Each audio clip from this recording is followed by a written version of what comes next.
हमारी स्टोरी का नाम है the slave and the lion. Slave को हिंदी में नौकर कहते हैं या गुलाम कहते हैं, लॉयन को हिंदी में शेर कहते हैं। नौकर और गुलाम। काइंडनेस, काइंडनेस को हिंदी में कहते हैं दयालुता, नेकी या मेहरबानी। Once upon a time in Rome a rich man had a slave. Once upon a time को हिंदी में कहते हैं एक बार की बात है या एक बार। इन का मतलब में, रोम एक शहर का नाम है, रोम में ए रिच मैन, एक रिच का मतलब होता है हिंदी में अमीर, मैन का मतलब आदमी, एक अमीर आदमी। हैड का मतलब होता है जब भी किसी सेंटेंस में हैड लग जाए तो वो पास्ट परफेक्ट टेंस को दिखाता है, और उसका दूसरा मतलब होता है हैड का, जैसे मेरे पास एक नोटबुक है, आई हैव ए नोटबुक। तो रिच मैन के पास क्या था? एक नौकर था, एक गुलाम था। ए स्लेव का मतलब एक नौकर या एक गुलाम, नौकर गुलाम एक ही होता है, पर्यायवाची हैं एक दूसरे के। एक बार की बात है, रोम में एक अमीर आदमी के पास एक नौकर था। The man was very cruel to him. Cruel का मतलब होता है निर्दयी, बेरहम। द मैन का मतलब आदमी। जब भी किसी सेंटेंस में वाज या वर लग जाता है तो उस सेंटेंस को जब हिंदी में अनुवाद करते हैं तो उसके आखिरी में हम लोग था लगाते हैं। टू हिम मतलब नौकर से। The man was very cruel to him, वह आदमी उसके प्रति बहुत निर्दयी व क्रूर था, मतलब बहुत मारपीट किया करता होगा उसके साथ। So the slave became sick of his cruel behaviour. Behaviour को हिंदी में व्यवहार कहते हैं, क्रूअल मतलब निर्दयी, बिकेम सिक का मतलब तंग आ जाना। ये देखिए कौन सा सेंटेंस है, सो से लेकर बिहेवियर तक। यहाँ पे वर्ब की कौन सी फॉर्म आई है? सेकंड फॉर्म, तो ये पास्ट इंडेफिनिट टेंस है। तो इसके आखिरी में जब हम हिंदी में अनुवाद करेंगे तो ता था, तीथी, तेथे आएगा, या आएगा, या आएगा, या ई आएगा। तो सो द स्लेव, स्लेव मतलब नौकर, बिकेम मतलब तंग आ गया, क्रूअल बिहेवियर इसलिए गुलाम उसके क्रूर व्यवहार से तंग आ गया। He decided to run away from his master. ये कौन सा टेंस है हमारा? देखिए सब्जेक्ट के बाद वर्ब की सेकंड फॉर्म आ रही है, ये हमारा पास्ट इंडेफिनिट टेंस है। तो इस सेंटेंस के आखिरी में क्या आएगा? ता था, तीथी, तेथे, या ई आएगा। डिसाइडेड का मतलब निर्णय लेना। टू रन, रन को कहते हैं हिंदी में भागना। अवे मतलब, रन अवे जब आता है इसका मतलब होता है दूर भागना। फ्रॉम मतलब से, हिज मास्टर, मास्टर मतलब मालिक, उसने अपने मालिक से दूर भागने का फैसला किया। One day he ran away to a forest. One day को हिंदी में एक दिन कहते हैं। रन की से देखिए सेकंड फॉर्म आई है यहाँ पे, तो कौन सा टेंस हो गया? वन से लेकर फॉरेस्ट तक पास्ट इंडेफिनिट टेंस। तो इसके आखिरी में क्या आएगा? या तो ता था, तीथी, तेथे, या ई आएगा। किसके हिसाब से आता है? सब्जेक्ट के हिसाब से आता है। सब्जेक्ट क्या है हमारा? ही। रैन अवे दूर भागना, फॉरेस्ट जंगल, फॉरेस्ट को हिंदी में क्या कहते हैं? जंगल। एक दिन वह जंगल की ओर भाग गया। There he hid himself in a cave. There की हिंदी होती है वहां, ही का मतलब उसने, हिड मतलब छुपना, हिमसेल्फ मतलब खुद को, इन अ केव, केव को कहते हैं गुफा, एक गुफा। वहां उसने खुद को एक गुफा में छिपा लिया। देखिए आ गया लास्ट में कौन सा टेंस है? पास्ट इंडेफिनिट टेंस है। As he lay there he heard the groaning of the lion. Groaning का मतलब होता है दर्द से कराहना या कराहना। आया समझ में? एज ही, ले मतलब लेटा, देयर मतलब वहां, ही मतलब उसने, हियर्ड मतलब, हियर्ड को हिंदी में कहते हैं सुनना, ऑफ द लॉयन, लॉयन मतलब शेर। जब वह वहां लेटा तो उसने शेर के कराहने की आवाज सुनी।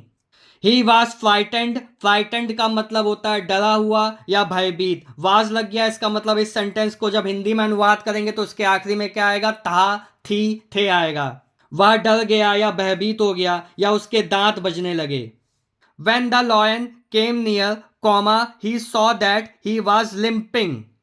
When the lion, जब द लॉयन केम, देखिए कौन सा टेंस हो गया? ये हमारा पास्ट इंडेफिनिट टेंस हो गया, क्योंकि कम की कौन सी फॉर्म है? सेकंड फॉर्म है। तो इसका हिंदी में अनुवाद करते समय या तो ता था, तीती, तेथे आएगा, या आ आएगा, या ई आएगा। ही सॉ दैट, उसने देखा, ये भी हमारा कौन सा टेंस है? पास्ट इंडेफिनिट टेंस है। ही दैट ही वाज लिम्पिंग, देखिए सब्जेक्ट के बाद वाज वर्ब और उसके बाद वर्ब की आईएनजी फॉर्म आएगी तो वो कौन सा टेंस होता है? पास्ट कॉन्टिन्यूअस टेंस होता है। तो इसके आखिरी में हम लोग क्या लगाते हैं जब हिंदी में अनुवाद करते हैं? रहा था, रही थी, रहे थे लगाते हैं, सब्जेक्ट के हिसाब से लगाते हैं। ही है तो यहाँ पे क्या आएगा? रहा था आएगा। नियर मतलब होता है पास, कम मतलब होता है आना, सौ मतलब होता है देखना, लिम्पिंग मतलब होता है लंगड़ाना। वेन जब द लॉयन शेर केम आना, नियर मतलब पास, ही सॉ उसने देखा, दैट ही वाज लिम्पिंग जब शेर पास आया तो उसने देखा कि शेर लंगड़ा रहा था। देखिए रहा था आ गया लास्ट में सेंटेंस के। The lion came close to the slave and held out his paw. The lion मतलब शेर, केम मतलब आना, क्लोज मतलब पास, टू द स्लेव गुलाम के पास आया, and held out his paw. Held out मतलब बढ़ाना, पॉ मतलब पंजा। पॉ को हिंदी में क्या कहते हैं? पंजा। शेर गुलाम के करीब आया और उसने अपना पंजा बढ़ाया उसकी तरफ। The paw was swollen and a thorn was stuck in it. The paw मतलब पंजा, वाज लग गया, इसका मतलब इस सेंटेंस के आखिरी में था, थी, थे आएगा। स्वॉलन का मतलब होता है सूजा हुआ, एंड ए थॉर्न का मतलब होता है, थॉर्न को हिंदी में कहते हैं कांटा। Was stuck in it, stuck का मतलब होता है फंसा हुआ। पंजा सूजा हुआ था और उसमें एक कांटा फंसा था। The slave pulled out the thorn very gently. Thorn को हिंदी में कहते हैं कांटा, वेरी मतलब बहुत, जेंटली को हिंदी में कहते हैं आराम से या धीरे से। स्लेव को हिंदी में कहते हैं गुलाम। पुल्ड आउट मतलब निकालना, गुलाम ने धीरे से कांटा निकाला। The lion was relieved of pain and went away. Went away को हिंदी में चले जाना कहते हैं, पेन को हिंदी में दर्द कहते हैं, रिलाइव्ड को कहते हैं राहत मिलना, लॉयन को कहते हैं शेर। देखिए वॉज लग गया, इसका मतलब इस सेंटेंस के आखिरी में जब हिंदी में अनुवाद करेंगे तो था, थी, थे आएगा। किसके हिसाब से? सब्जेक्ट के हिसाब से आएगा। शेर को दर्द से राहत मिली और वो चला गया। The slave and the lion became good friends. देखिए ये बिकम की सेकंड फॉर्म है, तो ये कौन सा टेंस हो गया हमारा? पास्ट इंडेफिनिट टेंस हो गया। इसका मतलब जब हम हिंदी में अनुवाद करेंगे तो या तो ता था, ती थी, ते थे आएगा, या आ आएगा, या ई आएगा, या ए आएगा इसका हिंदी में अनुवाद करने पर। तो द स्लेव को हिंदी में गुलाम कहते हैं, एंड को हिंदी में और कहते हैं, लॉयन को हिंदी में शेर कहते हैं, बिकेम को हिंदी में बनना कहते हैं, गुड फ्रेंड्स का मतलब अच्छे दोस्त। तो गुलाम और शेर अच्छे दोस्त बन गए। Some days later, the slave was arrested by his master's men. Full stop. Arrested का मतलब गिरफ्तार करना। Some को हिंदी में कुछ कहते हैं, days को हिंदी में दिन कहते हैं, later को हिंदी में बाद कहते हैं, the slave को हिंदी में गुलाम या नौकर कहते हैं। was लग गया तो इसका जब हिंदी में अनुवाद करेंगे तो उसके आखिरी में था, थी, थे आएगा। His masters, masters मतलब मालिक, men मतलब आदमी। कुछ दिनों के बाद गुलाम को उसके मालिक के आदमियों ने गिरफ्तार कर लिया। He ordered his men to put the slave before a hungry lion. Full stop. He को हिंदी में वह कहते हैं, उसने कहते हैं। Ordered को हिंदी में आदेश देना कहते हैं। इसका मतलब होता है उसके, मैन मतलब आदमी, to put the slave, slave को हिंदी में नौकर कहते हैं, बिफोर मतलब सामने, ए हंगरी मतलब lion, a hungry lion, hungry को हिंदी में भूखा कहते हैं, लॉयन को शेर कहते हैं हिंदी में। उसने अपने आदमियों को आदेश दिया कि नौकर को एक भूखे शेर के सामने रख दिया जाए। The day of the punishment was fixed. देखिए वाज लग गया है, मतलब इस सेंटेंस का जब हिंदी में अनुवाद करेंगे तो उसके आखिरी में था, थी, थे आएगा। किसके हिसाब से आएगा? सब्जेक्ट के हिसाब से आएगा। डे को हिंदी में दिन कहते हैं, पनिशमेंट को हिंदी में सजा कहते हैं, फिक्स्ड मतलब तय हो जाना।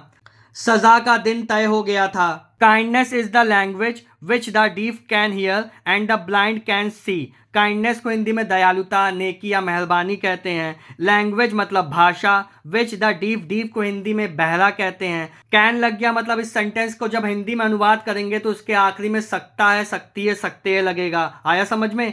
हियर मतलब सुनना, एंड का मतलब और, ब्लाइंड को हिंदी में अंधा कहते हैं, कैन मतलब सकता है, सी मतलब देखना।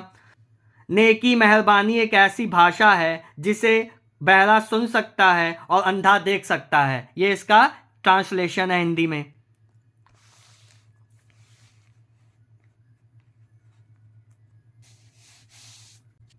The lion was freed from the cage to attack the slave. The lion शेर, वाज लग गया, इसका मतलब इस सेंटेंस को जब हिंदी में अनुवाद करेंगे तो था, थी, थे आएगा। किसके हिसाब से? सब्जेक्ट के हिसाब से। सब्जेक्ट क्या है? था, लॉयन है, तो इसका मतलब इसके आखिरी में क्या आएगा? था आएगा। फ्रीड मतलब आज़ाद कर दिया गया, फ्रॉम द केज मतलब पिंजड़े से, टू अटैक मतलब हमला करने के लिए, द स्लेव, स्लेव को हिंदी में कहते हैं नौकर। शेर को गुलाम पर हमला करने के लिए पिंजड़े से मुक्त कर दिया गया था। When the lion came out of the cage, he recognized the slave. When को हिंदी में जब कहते हैं, the lion को हिंदी में शेर कहते हैं. Came मतलब आना. ये वर्ब की कौन सी फॉर्म है? सेकंड फॉर्म है. इसका मतलब when से लेकर के slave तक हमारा कौन सा टेंस है? पास्ट इंडेफिनिट टेंस है. तो इसका जब हिंदी में अनुवाद करेंगे या तो ताथा तीती तेथे आएगा, या आ आएगा, या ई आएगा, या ए आएगा. आउट ऑफ द केज मतलब पिंजड़े से बाहर आना. ही मतलब उसने. रिकग्नाइज्ड का मतलब होता है पहचानना. स्लेव का मतलब गुलाम. जब शेर पिंजड़े से बाहर आया तो उसने गुलाम को पहचान लिया. देखिए आ गया आखिरी में, तो ये कौन सा टेंस है? हमारा पास्ट इंडेफिनिट टेंस है. He walked slowly towards him and began to lick his hands out of love. Full stop. He walked मतलब चलना, स्लोली मतलब धीमे, टूवर्ड्स हिम मतलब उसकी ओर, एंड बिगेन मतलब शुरू करना, टू लिक का मतलब होता है चाटना, हिज हैंड्स मतलब उसके हाथ, आउट ऑफ लव प्यार से. आउट ऑफ लव का मतलब प्यार से. वह धीरे धीरे उसकी ओर चला और प्यार से उसके हाथों को चाटने लगा. It was the same lion, his friend, whom the slave had helped in the forest. Full stop. Forest को हिंदी में जंगल कहते हैं. Help का मतलब सहायता करना. Slave को हिंदी में नौकर कहते हैं. Lion को हिंदी में शेर कहते हैं. Same का मतलब वही. Was लग गया, इसका मतलब इस सेंटेंस के आखिरी में था थी थे आएगा. Whom का मतलब जिसकी. यह वही शेर था, उसका दोस्त, जिसने उसकी जंगल में सहायता की थी. It was a wonderful sight. Full stop. Site को हिंदी में कहते हैं दृश्य. वंडरफुल मतलब अद्भुत, बहुत अच्छा.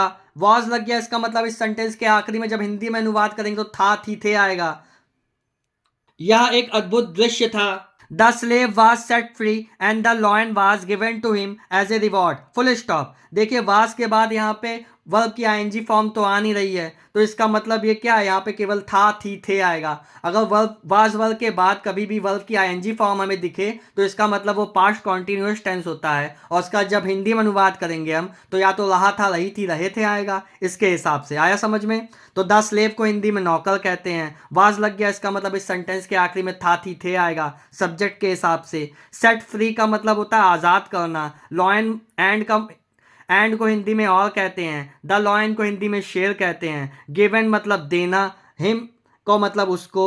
रिवॉर्ड का मतलब होता है पुरस्कार के रूप में. पुरस्कार. नौकर को आज़ाद कर दिया गया और शेर को उसे इनाम के रूप में दिया गया. अगर आपको स्टोरी अच्छी लगी हो तो चैनल को सब्सक्राइब कीजिएगा, वीडियो को लाइक कीजिएगा. Thank you.